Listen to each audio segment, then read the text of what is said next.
Hey guys, how are we? Welcome to the MCJ Report, number 43. Thank you very much for your patience tonight. We've had some technical difficulties. Thank you, Mel, for putting my Telegram group up there, and it's great to see you. And Margaret, Kay, David, Monique, Adam. How are we, guys? I hope that everyone's doing okay. I'd like to thank everyone for having patience and bearing with us tonight. We've had some technical issues with the MCJ Report with the connection here, but it looks like it's probably running okay right now. So give me a thumbs up and let me know that you can hear the transmission loud and clear. And we'll do our best to get through everything tonight, shall we? Thank you, Sonia, Monique, Eva, Earl. So it looks like you guys can see me and it looks like you can hear me. So I'll just wait for a couple more comments to confirm, because I'm a little bit paranoid now that I could be speaking into a big black void and just my message is just going out into nowhere. So I'm seeing a few thumbs up there. And there's Demetra saying so many people got muzzled. David says it's okay. Adam, all right, looks like the connection's running all right. So let's get to it, guys. We got a bit to go through. All right, so just to start off with, here's something pretty interesting. Now, some of you know that I have a work background in international trade, so I've still got contacts from all around the world. Now, I've moved away from that particular business and I'm focusing, of course, full-time on the MCJ Report, and there's a lot more going on in the background. But I received a pretty interesting inquiry from North Africa that I wanted to bring to your attention, and it's in regards to Australian barley. As many of you know, China stopped purchasing our barley and a lot of our growers have taken a really big hit. So I had an inquiry come through potentially for around 5,000 tons of barley. It's for animal feed, not for human consumption, but for livestock feed. Now, I don't have any contacts in this particular area, so if you know somebody in the barley industry, feel free to reach out, mcjreport.com at Proton Mail, and we can have a chat about it. So the potential buyer is from North Africa, and they need approximately 5,000 tons worth of barley for livestock feed, not for human consumption. So if you know anyone, feel free to reach out. My email address, mcjreport at protonmail.com. And maybe we can look at doing a deal for one of our barley producers. All right, moving forward here. We've got quite a few events on this weekend. Someone says, is this live? Yes, it is live. Hey, Teresa, how you going? All right, so this is happening in Frankston at 11 a.m. at Frankston train station. A local activist group will be there at the station, getting on board the train, handing out information to stand up for their cause. So if you're around Frankston, if you'd like to check out this group and see what they're about, you can head down to Frankston train station at 11 a.m. And it might be a good idea to do that because at 12:30, that's right, at 12:30 that day, I will be attending World Falun Dafa Day. Falun Dafa are the Chinese group that has been persecuted by the Chinese Communist Party very badly. Their group rose to big prominence in China, garnering memberships into the millions, perhaps up to 70 million. But of course, once the movement took heed and grew really big, the Chinese Communist Party decided they wanted to wipe this movement off the face of the earth, because that's just how communism goes. They don't want groups rising up that are free thinking, that are independent of the government. Now, there's nothing wrong with Falun Dafa. It's based on spirituality and ancient Chinese traditions, movements, exercise, and a focus on personal liberation. You may have seen these people around Melbourne handing out information. They've been outspoken on the torturous ways of the Chinese Communist Party for a long time. And every year they have their anniversary where they put on a display of their traditions. And I'm very humbled that the organisation has asked me to speak. Now, if you'd like to come down and attend, that will be on Saturday, 12:30. So if you're from Frankston, you could jump on the Jubilee train at 11 and be in the city by 12:30. And there'll be a nice display. I'll be speaking, and of course it is definitely a humble honour to speak at an event like this.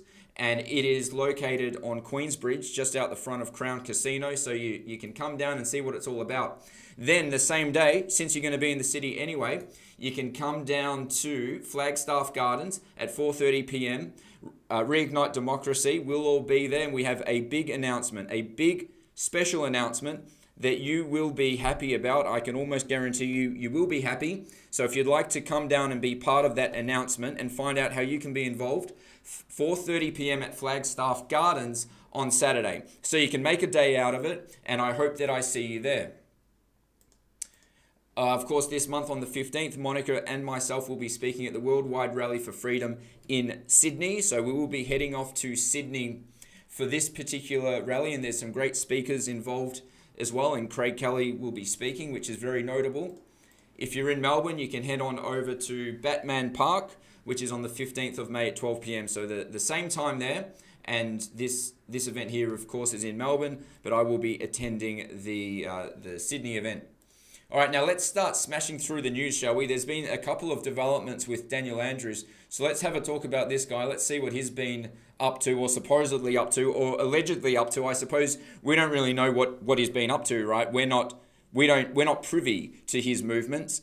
Daniel Andrews made a statement that supposedly he's walking for an hour a day. So if he's walking for an hour a day, how come he can't make a 10-minute interview with the media to give us updates? How come he's been so silent? This man loves the limelight. He loves the attention. You know, any opportunity we saw during the lockdowns, he'd stand in front of that silly purple screen and talk about doom and gloom all day without providing any evidence whether or not his words were backed by something of substance.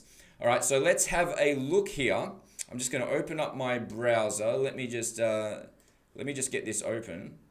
All right, now the browser's not coming up, so give me 1 second. 1 second, and do we have it? Success. All right, there we go. Things are in motion, ladies and gentlemen. So what we have here is Daniel Andrews is on track to make a return to work next month. Okay, well, just after he was supposedly injured, first we heard it was serious, then we heard it wasn't that serious. We heard he may be out of action for 2 weeks, but it's actually dragged on for a long time. Now, you put in the comments, do you want Daniel Andrews to come back or do you not? Now, on one hand, it's kind of nice not seeing this guy's face on the television every day. But on the other hand, I think it's important that we, the people, remember the extent to which Daniel Andrews betrayed his duty of care to us. And that I actually think it's somewhat important for him to stay in the limelight so we can remember exactly how bad of a premier this man is, and we can use it for ammunition in the next Victorian election. What do you guys think? That's my first sort of thought about that. Even though I can't stand seeing the guy, I think that the more he speaks, the more he puts his foot in his mouth, and every time he puts his foot in the mouth, I say that's a victory for us.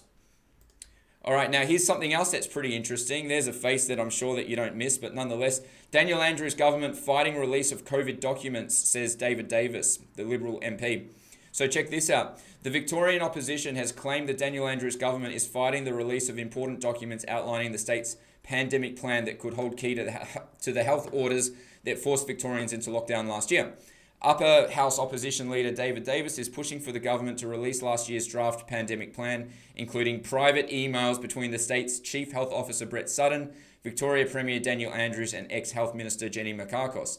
Mr. Davis said he wanted access to the documents to understand the, quote, justification behind the, quote, extreme public health orders imposed in March last year. So what do you guys think? Why do you think Daniel Andrews would possibly want to hide a document like this? Is it because maybe those powers can't be justified, or maybe the lockdown can't be justified? Is it because maybe the lockdown was not based on evidence, but rather based on Daniel Andrews, what I would claim it has having a deeply held ambition of authoritarianism? I've said it for years now that I believe Daniel Andrews takes after his masters at the Chinese Communist Party. But who knows now, right? Things have changed now. Since the Belt and Road Initiative going in the bin, it's completely possible that the Chinese Communist Party are not all that happy with Daniel Andrews, and maybe they don't want to actually have communication with him anymore. Or maybe worse, maybe they're angry at him. Maybe Daniel Andrews has angered the people that he so deeply sought to impress, and he could be in a world of trouble right now. I don't have the answer to that question, of course. I pose the question to you: what do you think the reason is behind it? If it's a justification that Mr. Davis is seeking, I dare say a justification does not exist, because one thing that has been demonstrated since the inception of this COVID situation, in my opinion, is that the response has been entirely disproportionate, okay, and the measures have not been justified. And we're going to talk a little bit about that in regards to the Imperial College. Who here remembers that? All right, so anyway, moving forward here. So I'll get to the Imperial College. This was first, I just want to talk about this text message here. This was sent in by a supporter of mine. Seems that Monash Health is actually hounding people to get vaccinated. Have a look at this. You have been identified as a Monash Health patient who is eligible for a COVID-19 vaccination at Monash Health Clinic. Please call the bookings line as soon as possible. It's very urgent. It's very urgent that you go and do this. Very urgent, even though the clinical trials are only scheduled to finish in 2023. You know, even though the CDC is racking up adverse events all over the place. Okay, so it has details about here. But that wasn't enough. Then they followed up with this message. Get a load of this. This is a message from the rheumatology department at Monash Health. You should have received a message from Monash Health inviting you to book an appointment at our vaccination hub. You should have received a message, did you? Well, if you didn't, here's a message right here. And if you did, shame on you for not responding and for not checking your phone. All currently available vaccines are very effective at reducing the risk of serious illness or hospitalization from COVID-19. Information regarding the safety and efficacy of COVID-19 vaccines can be found here at their website. So they don't give you links to alternative sources.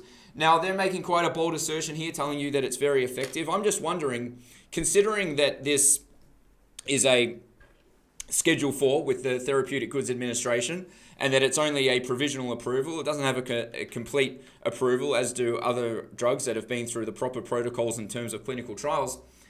What are the legalities behind Monash Health making these claims, referring to the vaccine as, quote, very effective at reducing the risk of serious illness? Now, is that a therapeutic claim or is it not? Because the Therapeutic Goods Administration, they're very particular about the types of therapeutic claims that various organizations, individuals, and businesses make in relation to therapeutic drugs. And I would think they would be even more particular about what therapeutic claims can be made if a drug has only been given a provisional approval and is being monitored for adverse side effects and you have ongoing clinical trials. Okay, so I'm just wondering, under what authority has Monash Health made this claim? And is it legal or is it not? I don't have the answer to that question. But what I've seen in the past from the Therapeutic Goods Administration is they come down like an absolute boulder on companies that make unfounded therapeutic claims. We've seen drug companies get taken to the cleaners for making unfounded therapeutic claims on drugs that have not been properly approved by the Therapeutic Goods Administration. Many companies have been sued to the tune of millions of dollars, facing major civil penalties and sometimes criminal as well. So that would be my question there. All right, the Imperial College. This is what I was getting at before. The Imperial College predicted catastrophe in every country on earth, then the models failed. So was Daniel Andrews basing his lockdown model on the Imperial College, or was he basing it on something else, his own thoughts and feelings and what he felt would be best, regardless of the evidence that we had at the time? Who here remembers the prediction from the Imperial College? A so-called supercomputer, right? Daniel Andrews here in Victoria liked to talk about a supercomputer and predicting COVID trends and so forth. All right, but it seems that the greatest COVID supercomputer from the COVID College, the Imperial College, failed the world dramatically, and much of the world's lockdown policy was based on these predictions. So let's go and have a look at what they said. This is coming from the American Institute for Economic Research. All right, so this is not some airy-fairy website that just popped out of nowhere, that fell out of the sky. This is a very well-established institution in the United States. It says here, Imperial College predicted catastrophe in every country on Earth, then the models failed. I'm going to read to you a little bit here. The ICL, which is Imperial College London, modelers played a direct and primary role in selling the concept of lockdowns to the world. The government of the United States and UK explicitly credited Ferguson's forecast on March 16th, 2020. Okay, so Neil Ferguson is the man behind the modelling. Says here, Ferguson openly boasted of his team's role in these decisions in a December 2020 interview and continues to implausibly claim credit for saving millions of lives despite the deficit of empirical evidence that his policies delivered on their promises. Goes on to say, quite the opposite. The worst outcomes in terms of COVID deaths per capita are almost entirely in countries that leaned heavily on lockdowns and related non-pharmaceutical interventions in their unsuccessful bid to turn the pandemic's tide. That's what it says here. Now, of course, we can argue the merits on whether or not it was COVID that killed these people in these countries, and I think we argue those merits on the MCJ report all the time. But I'm just pointing it out to you because even based on the metrics of the government and how they determine what they determine to be a COVID deaths and the guidelines that they use from the World Health Organization, even by their own metrics, which I disagree with, by the way, the model used here from the college still completely wrong. Okay, so goes on to say they not only failed to accurately forecast the course of the pandemic in the US and UK, they also failed to anticipate COVID-19's course in almost every country. Time and time again, the Ferguson's team models dramatically overstated the death toll of the disease, posting the worst performance record of any major epidemiology model. Okay, after a year, some of the ICL predictions reach farcical territory. Their forecast of 179,000 deaths in Taiwan, which never locked down, was off by 1,798,000%. And it says, and it goes on to more detail about how the model was so incredibly wrong. Okay, and we've seen big reporting of this. This is what was reported last year, of course, how one model simulated 2.2 million US deaths from COVID-19. Okay, here's an interesting article from The Spectator, 6 questions that Neil Ferguson should be asked. This is a really good article. Head over to mcjreport.com, put your email address in on the homepage, and I'll send this article out to you because these are great questions that we should be asking. And it's particularly in relation to the sheer number of times that Neil Ferguson got it wrong in the past. This is not the first time he's gotten something wrong. His modeling was wrong in relation to the swine flu and the bird flu. Check this out. And this is the man that the world was listening to as if he's some type of expert, despite how wrong he's gotten it in the past. So this is coming from The Spectator. Question number 1. In 2005, Ferguson said that up to 200 million people could be killed from the bird flu. In the end, only 282 people died worldwide from the disease between 2003 and 2009. How did he get this forecast so wrong? Now, that should have been a question we asked before the world jumped on this man's modeling to adopt the authoritarian lockdowns and social distancing and raiding people's homes and carrying on as if it's the Spanish flu. Question number 2. In 2009, Ferguson and his Imperial team predicted that swine flu had a case fatality rate of 0.3% and 1.5%. His most likely estimate was that the mortality rate was 0.4%. A government estimate based on Ferguson's advice said a reasonable worst-case scenario was that the disease would lead to 65,000 UK deaths. In the end, the swine flu killed 457 people in the UK and had a death rate of just 0.026% in those infected. And this is the man that the world trusted to predict the course of corona and COVID. Now it says here, why did the Imperial team overestimate the fatality of the disease? This man has an absolutely atrocious track record. Now, why did we trust him? Ask yourself the question, what possible reason could this man have for being in a position where he's able to influence global policy? Maybe he's got some interest that we don't know about. Is that fair enough? That's the question I generally ask myself. Was it in his best interest to scare the world into lockdowns? If so, what would his motivation be? All right, just moving on here to Yahoo Finance. What this man has come out and said recently, this the man that gets it so badly wrong in relation to severity of corona, he's now coming out and saying it would be, quote, much better to be vaccinating people than shutting down the whole of society. So he's come out as a massive vaccine supporter. I wonder why that is. So we got to have a bit of a look into the history of this guy to understand where he's coming from. So what we have here, coronavirus shock, how Neil Ferguson was bankrolled by major pharmaceutical companies. That's right, this guy, I would argue, does not have a squeaky clean history. And I question what his relationship is with the world's big pharmaceutical corporations. This is a big question that we need to be asking, okay? Was there a conflict of interest or was there not? Was Neil Ferguson acting in what he believed would be best for the world? Why did we take his word for it? Why did he get away with it? And how come his past was not put into the public spotlight of regarding A, how badly he's got it wrong with other viruses, and B, his relationship with pharmaceutical corporations. Have a read of this. Neil Ferguson, one of the government's senior scientific advisors on the coronavirus response, was financed by the pharmaceutical industry in the run-up to the 2009 swine flu pandemic. All right, and as we read just here, swine flu was something that he got terribly wrong. See here, 2009, he said that swine flu had a case fatality rate of up to 1.5%, an estimated 65,000 deaths that only ended up being 457.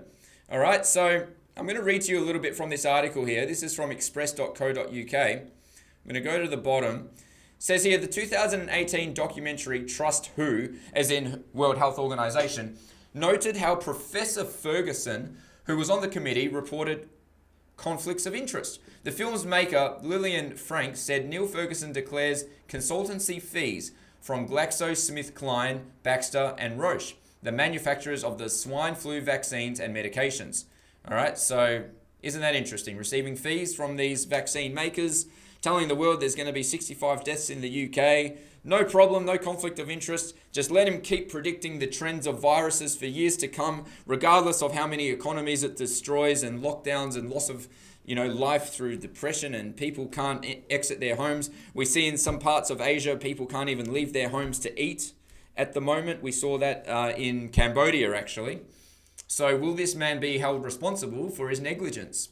I don't have the answer to that. All right, now here's a document from the World Health Organization. If you think that maybe express.co.uk is telling a few lies, you can go and check out the role that he had with those pharmaceutical corporations, and there's his name right there. Again, mcjreport.com, and I'll send the article out to you. All right, so that's that in regards to the Imperial College and how badly wrong they got it, and this bloke Neil Ferguson, who, why is anybody listening to him? Are there other factors at play? I'll leave you to speculate on that at home. All right, moving forward to the You Can Say No section of the show. So this is Corona news and updates. So let's just get straight into it, shall we? What do we have here? They're letting me in now. The Daily Caller. Americans will officially need a vaccine passport for travel to Europe in 2021. Bad news for Americans, but I dare say this is coming to Australia as well. They just haven't really admitted it yet. But what we have down here is that they're not actually requiring in the United States a vaccine passport for travel between states. It says here, President Joe Biden's administration has publicly stated the US won't have a government-issued vaccine passport for domestic activities, but a vaccine passport for international travel has been kicked around as a possibility for months. Numerous European countries, as well as others like Israel and China, have also proposed or developed domestic vaccine passes for activities like indoor dining at restaurants and attending sports events. All right, so not good news for people in the United States who don't want to take this particular injection. All right, moving forward here. Okay, Alberta, Canada. Alberta confirms blood clot disorder death linked to AstraZeneca vaccine. Okay, again, we see more of this coming from AstraZeneca. But you know what? If you go to the CDC website, there's no shortage of blood clot cases that arose after people took the Pfizer vaccine. Yet we only see reporting on the AstraZeneca. We don't see the reporting on Pfizer. Why is that? I just want to point out while we're at it that Pfizer has a market value of over $200 billion US, and they're one of the strongest lobbyists in the United States in relation to lobbying and persuading politicians into implementing legislation that's favorable to Pfizer and Pfizer shareholders. Just wanted to point that out and make of it as you will, okay? That's just a fact. That's just an observation. Not drawing any conclusions, right? They're only the most powerful political lobbyist or one of the most powerful in the world, just saying. Moving on to the ABC, 5 new reports of blood clotting linked to AstraZeneca vaccines. But what does Greg Hunt have to say about these vaccines and all the other COVID vaccines?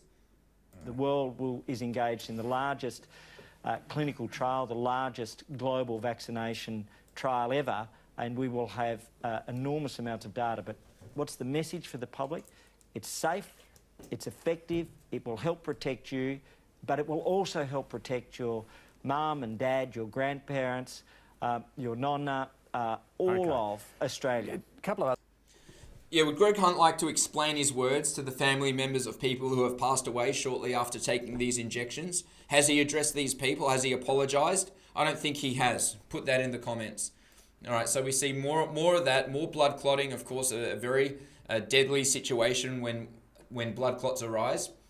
All right, moving on here to Norway. Norway to introduce COVID-19 vaccine certificates to attend events before the European Union compatible version is rolled out. So Norway jumping all over it, saying, yeah, this is the way we get back to normal, by segregating society between the vaccinated and the unvaccinated, rewarding people who get vaccinated so they can do regular things that people do, right? Entering sports stadiums, etc. So Norway showing that they are well and truly on board the COVID freight train, which is pretty interesting, because it was also Norway that recommended stopping further use of AstraZeneca's vaccine. So for a minute there we thought, hey, Norway, you're doing a decent job, you're looking after your people, you're standing up for people's rights of health.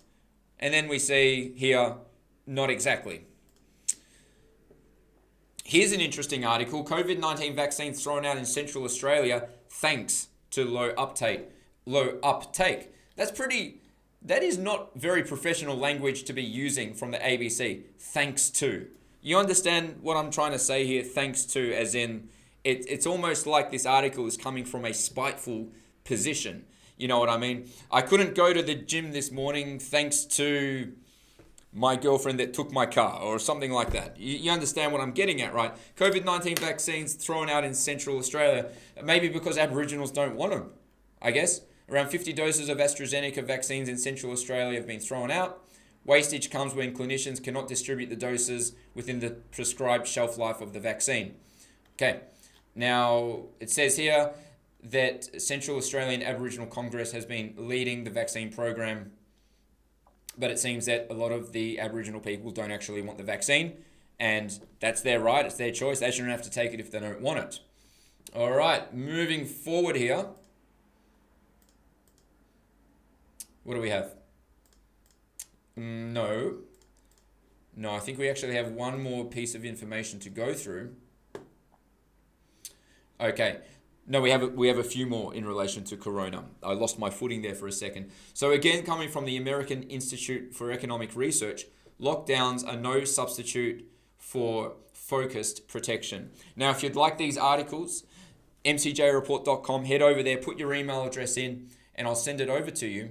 Okay, because we're seeing a lot of good information coming out now. It's been over a year, so a lot of the world's leading institutions have had time to research the lockdowns in relation to do they work, do they not work. Now, I think that we could have told these so-called experts how good lockdowns are from the start, and the merits of shoving people in their home and locking them away from sunlight.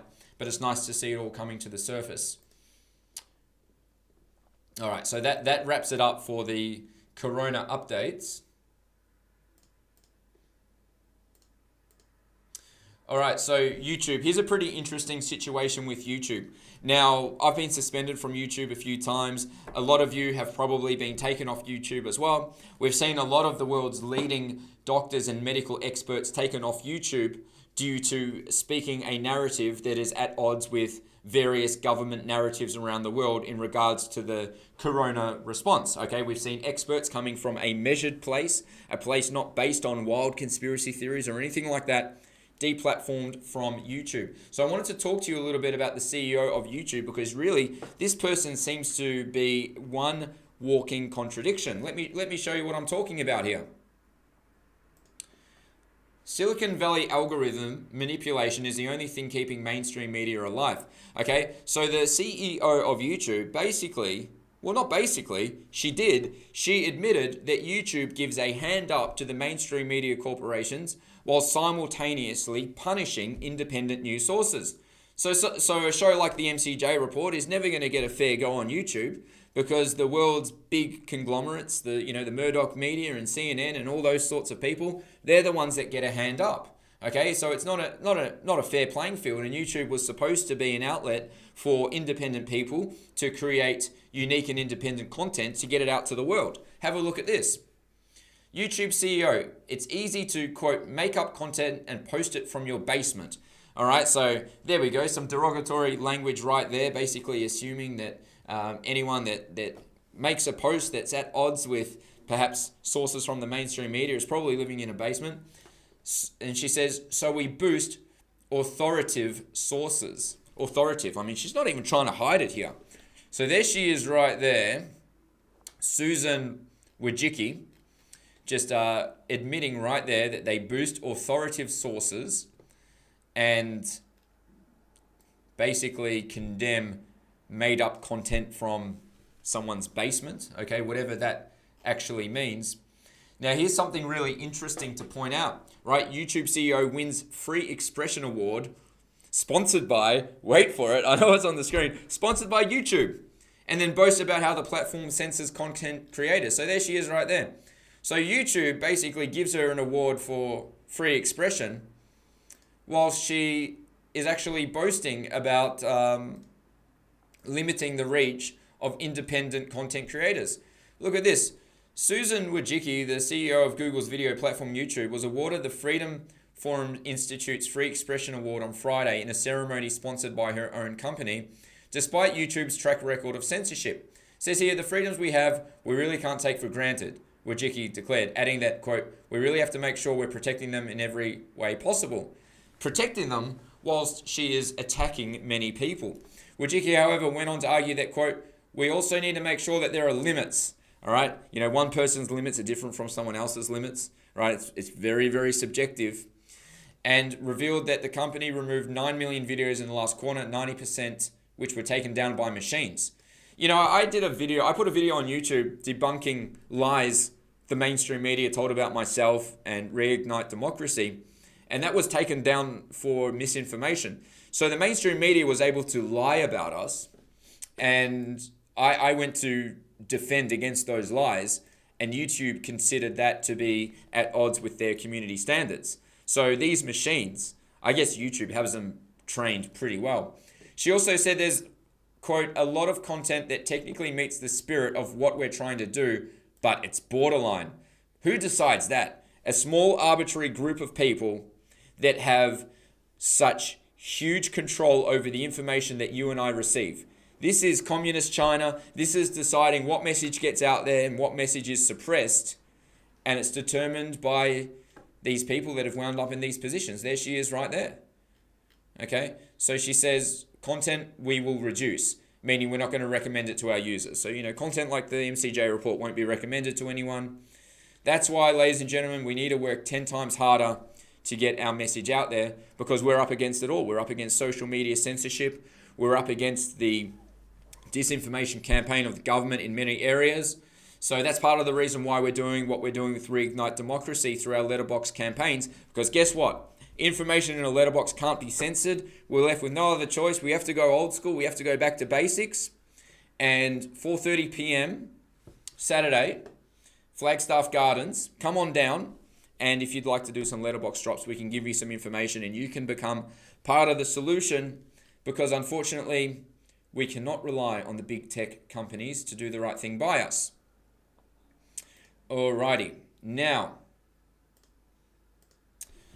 This is an important story, okay? We're going to talk about the China-Indonesia relationship, but more specifically, what does that mean for Australia? What does that mean for our immediate region? And could Indonesia potentially pose a security risk to Australia, not just in relation to how Indonesia is currently interacting with China, but on national security grounds, looking at Indonesia as a nation, their economic ambitions, and their military ambitions. So let's get stuck right into this. I'm going to show you what I'm talking about here. All right, China sub-rescue, a worry for the West. Let me read this story because this story puts this segment in perspective. It says here, this was in the Australian, by the way, and this was from yesterday. The Chinese Navy has begun an unprecedented salvage operation to help recover for free the Indonesian submarine Nanggala, a soft power win for Beijing that also offers an opportunity to map out one of the region's most important straits linking the Indian Ocean and the South China Sea, analysts say. Indonesia has accepted the PLA, that's the People's Liberation Army of China. China's Navy offered to send 3 vessels, including its most advanced hydrographic survey ship, to the Tan Sao 2 to help lift the 44-year-old submarine which sank in the waters of North Bali during torpedo drills near the Lombok Strait with 53 crew members on board last month. An Indonesian Navy spokesman said the Defense Ministry had received offers from Australia, the US, Japan, Russia and China to help recover the 1,395-ton naval vessel in 3 pieces on the seabed at a depth of 838 meters, but had accepted Beijing's offer, quote, because their ships were already close to Indonesia and it's completely free. Let me tell you that when it comes to the Chinese Communist Party, nothing is completely free, and the Chinese Communist Party does not engage in acts of charity. They only engage in acts that will provide some type of benefit to advancing their global ambitions. The Chinese Communist Party built the African Union headquarters for Africa as a free gift, right? Free gift. They said it's a gift. We love Africa, so we're going to build your headquarters and we're going to make a beautiful building for you because we want you to be happy. That's what the CCP told Africa. Now, it took several years for African authorities to realize that the entire headquarters had been bugged with Chinese Communist Party surveillance devices. That's right, there were even microphones found. They detected cyber attacks from Beijing at all different hours of the morning. Okay, China had been spying on the African Union headquarters the entire time. So that's why the gift was free, because of course there was a strategic advantage involved for China in the form of spying and espionage. So is China really just helping to recover this Indonesian submarine out of the goodness of their heart? Or is there a more sinister intention behind it? Well, let's keep moving on and I'll show you some information and you can make up your own mind. It says here, Beijing has made no secrets of the potential benefits of the salvage mission, with one submarine expert telling the state-run Global Times that the operation would help further China's national security objectives. All right, well, here you go. They're not even trying to hide it now. The mission would allow China to, quote, study the maritime military geography of the area where the submarine was wrecked, as well as expanding the international cooperation and influence of our Navy in submarine rescue and salvage, the expert added. Goes on to say, the Australian understands the US did offer assistance, but did not offer to pay for the salvage, which naval experts have estimated could cost up to $200 million given the weight of the vessel and the depth to which it has sunk. All right, so Indonesia didn't want to pay for it. They said China's going to do it for free.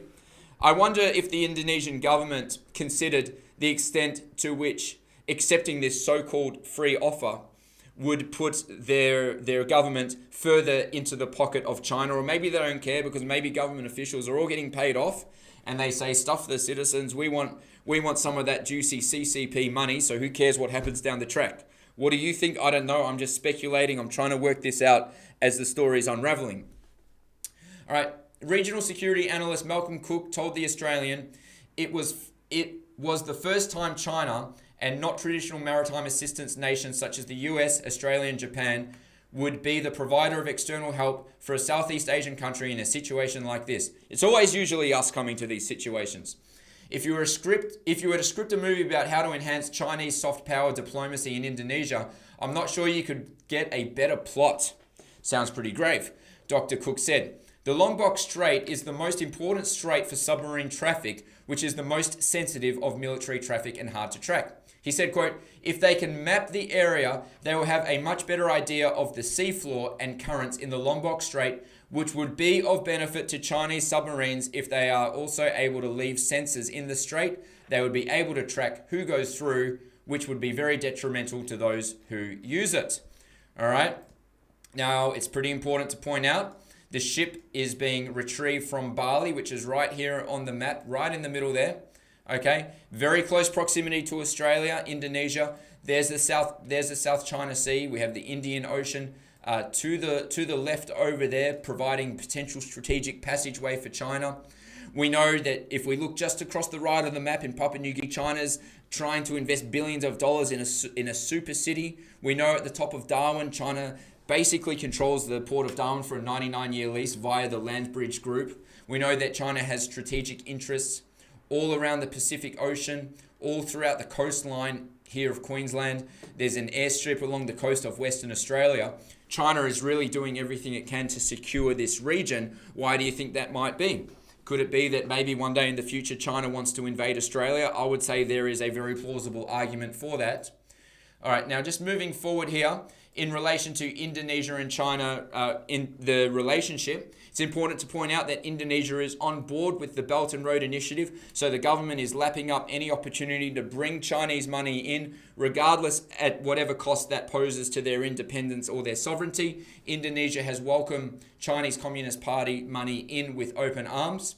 Indonesia is also involved in what's called vaccine diplomacy with China. So China has been flooding Indonesia with their COVID vaccine, the CCP vaccine, and Indonesia has been very much happy to oblige China in purchasing many doses. Okay, and what it says here is that Indonesia is aiming to vaccinate 181.5 million people in a year, which is really most of their population.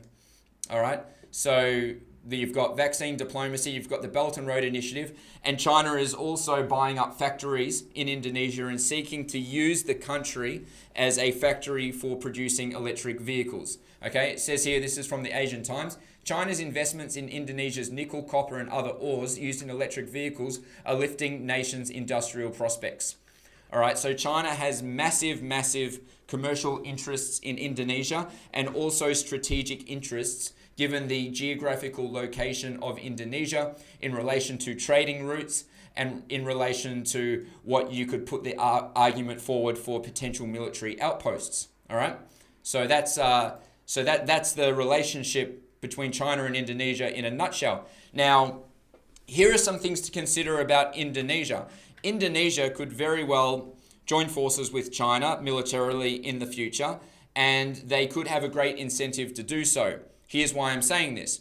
When we look at Indonesia, we have a population of 270 million people. This was from 2019. Now, these figures will make sense in a minute. I need to read through these figures with you to put in perspective the concerns I have about Indonesia, more specifically Indonesia joining forces with China in order to engage in potentially some type of offensive against Australia in the future. Okay, so yes, I am talking in some conjecture, but I'm going to show you why I have these thoughts, exactly why.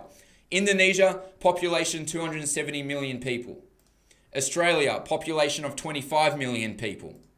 Indonesia has a total land area of 1.9 million square kilometers. Australia has a total land area of 7.7 million square kilometers. Okay, so we have far less people and far more land. One of the two great reasons, the big reasons for going to war, is land acquisition and living space for people. Okay, so Indonesia, of course, big population booming. Australia, there's nobody here. They'd love to be able to send some of their people over to live in Australia in order to ease the burden on land over there. We look at the GDP from 2019, 1.119 trillion US dollars, and we look at Australia, not very far above at 1.397 trillion US dollars. We look at the economic growth of Indonesia right here. They've been averaging about 5% for quite a while now. And here in Australia, our growth has been lower, more between, say, 2 and 4% for several years now. Now, of course, it's not completely comparing apples with apples. Australia is a developed country with a much higher GDP per capita, so with a much higher sort of economic value per person than Indonesia, but it's still very important to point these statistics out. What I'm saying is that the economy of Indonesia is growing, their population is growing, their industrialization is growing, particularly due to their partnerships with China. So the dilemma for Indonesia is really going to be, where's our land, where can we live, and we need more resources. Two main reasons for going to war. The two commodities that I speculate China wants from us more than anything else, our land and our resources, and Indonesia is in a very similar position. Now, Indonesia and China, they have many similarities. They're both authoritarian states that rule their people with an iron fist, okay? You know, they've got the death penalty and they don't hesitate to locking someone up in the middle of the night should a certain individual speak out against the government. So naturally, these types of regimes work hand in hand because they have a very similar ideological outlook on the world and on life. All right, we're going to keep moving forward here. Let's look at the Indonesian military. Okay, we've got a figure here. So this is coming from Wikipedia. Now this is 2016, so you can expect there to be more than that now. Approximately 395,500 troops. Okay, so yeah, 395,000 military personnel, including the Indonesian Marine Corps, which is a branch of the Navy. Okay, here in Australia, we have just under 60,000 permanent personnel and just under 30,000 reservists. Okay, so the Indonesian military, much bigger than the Australian military, and then of course you've got China with a military that has the highest population in the world. Now, if we're comparing the Australian military to the Indonesian, there's some metrics that you can have a look at. I like this website, globalfirepower.com. It compares different militaries around the world and takes into account different metrics, such as personnel available, weapons available, hardware, military-aged males, and other factors like that. All right, so you can have a read by the side-by-side comparison. Indonesia receiving a ranking of 16 out of 140. Australia ranked behind at 19. Now, we've actually been building Indonesia up for a long time, and maybe we shouldn't have been. Okay, we know that Indonesia has its own sort of regional imperialistic agendas. Indonesia, of course, is no stranger to invading other countries. We think about the invasion of East Timor, and we think about the ongoing conflict in Papua. Okay, so we know that Indonesia has a propensity to invade. We know that they want more land and they believe that certain land is owed to them that does not necessarily belong to them. So why would they not want Australia? Well, they wouldn't want Australia because they wouldn't want to tangle with the United States. What if the United States was taken out of the equation? And what if China was brought into the equation? And China said, hey, Indonesia, how about we team up and we go and take these Australians' resources, these bloody Westerners, they've been arrogant for too long, they've been stepping on us Asians, let's go in there and get it. Maybe Indonesia would say, let's do it. What do you think? Do you think there's a possibility of that? Now, we've been building Indonesia up for a long time. I'm going to take you over to some articles here. We train their military, we train their navy. Okay, so we've engaged in military training operations with Indonesia for many, many years now. So much of their military training and the skills they've learnt can be attributed to the decisions made by our government in these training exercises. So here you go right there. This is from the Australian Department of Defence. Important Indonesia training complete. All right, it was very important to the Australian government that we made sure that we could strengthen the Indonesian military. Moving on to the Australian Strategic Policy Institute. This is from 2018. It says, in late August, Indonesia and Australia signed a new comprehensive strategic partnership agreement during Prime Minister Scott Morrison's visit to Jakarta. The document provides a new long-term framework for the bilateral relationship as part of a broader Indo-Pacific vision. Defence cooperation is a central component of that vision. All right, under Scott Morrison, it happened under his tenure. Scott Morrison couldn't see the writing of the wall. He didn't think about the invasion of East Timor. He didn't think about Indonesia's deepening relationship with the Chinese Communist Party, or the talks of the Belt and Road Initiative, even if they were just in their early stages, the positioning of Indonesia in the world and how China could potentially use Indonesia as a strategic location for passage of commercial ships or maybe the establishment of military bases. What we have here, defense cooperation, is a central component of that vision. So if you think I'm wrong, if you think I'm totally off the mark, then put that in the comments, and if I'm wrong, I'm wrong. But the writing on the wall to me looks very concerning. All right, so as we said before, Indonesia has a history of violating other countries. You can read about the Indonesian invasion of East Timor. Probably a lot of you know much about that already. And of course, the Papua conflict, which is ongoing to today with Indonesia. Okay, so it's also important to point out, now I had this up before, that we also fund Indonesia in the form of foreign aid. So last financial year was to the tune of $322.3 million. And, you know, Indonesia purchased attack helicopters. You know that? Shortly after we gave foreign aid one year, they purchased Apache helicopters. And it's like, well, are we sending foreign aid to Indonesia so they can, you know, better their people and eliminate poverty? Or are they just investing it into their military so one day they can team up with China and they can invade us and take our land and take our resources? So these are the sort of questions that I have in my mind.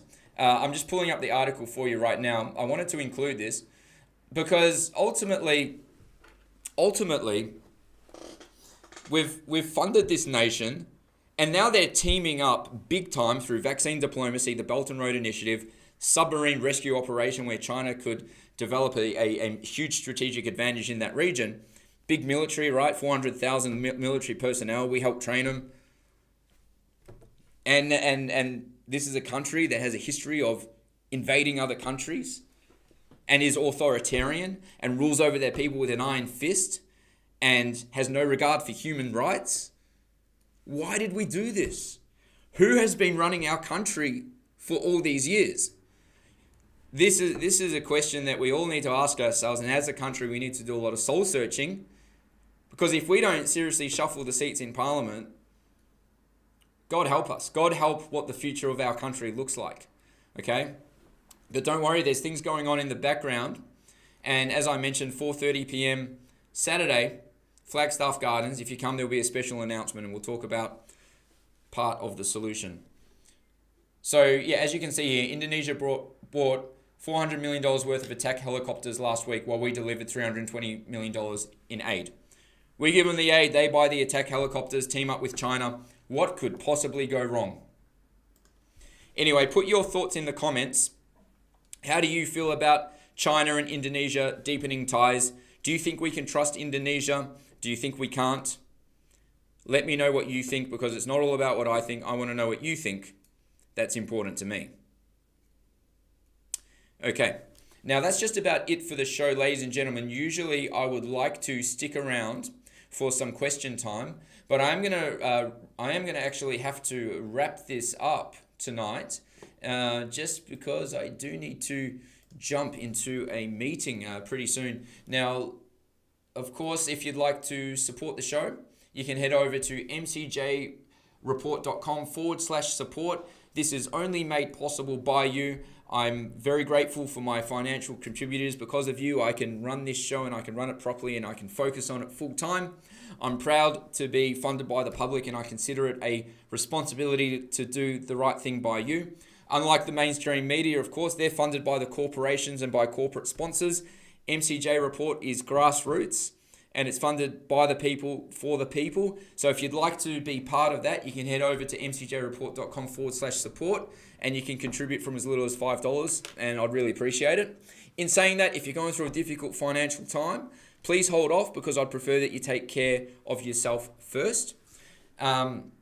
Also, reignitedemocracyaustralia.com.au. Head over to the website.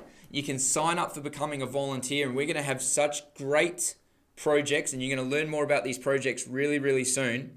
So if you'd like to become part of the solution, then we want you. reignitedemocracyaustralia.com.au. Head over there. We have great things coming, and I think you're going to be very, very happy. Also, Telegram. Telegram is my messaging app of choice. I post all my articles there. I don't post news articles on Facebook anymore. I only post them on Telegram. So you can follow me at Morgan C. Jonas. And something new, the MCJ Report podcast. That's right. So I'm going to get it out to all the podcast platforms, iTunes, Spotify, etc. As long as they're going to have me. But if you want to listen to the podcast, Spreaker.com, that's where the hosting is, and you can search for the MCJ Report. I put a link to it on my Facebook page and in my Telegram. So that way, if you're driving and you want to listen to the MCJ Report, you don't have time to watch the show. You know, the visuals are good, but we actually say everything on the MCJ Report. So you can listen to it and get the full gist of what's going on. 100%. You'll know what's going on by just listening to it. The visuals are not essential all the time. Maybe a small fraction of the time. All right. So that just about wraps the show up. I want to thank everyone, and I want to thank you for your patience so much. I know that we were off to a pretty shaky start. You guys are awesome. I appreciate each and every one of you. I see Erica, Christine, Ching, Adam, Chantel, Tanya, Margaret, Kelly, Dave, Kay, Teresa, Sally, Pavel, Treza. I'm so grateful to have you guys here. I'm grateful to have you as my audience. I will continue to deliver this information to you. Now remember, tomorrow, if you're in Frankston, you can head to Frankston train station at 11 a.m. There'll be a volunteer group there that are engaged in their own community activism. 12:30 p.m. in the afternoon, out the front of Crown Casino at Queensbridge, we have the Falun Dafa World Anniversary event. So I'll be there. I'll be making a speech. And 4:30 that same day at Flagstaff Gardens, we'll be there, Reignite Democracy, and I hope to see you there. And that's really about it. I have to run. Thank you so much, and I'll catch you soon.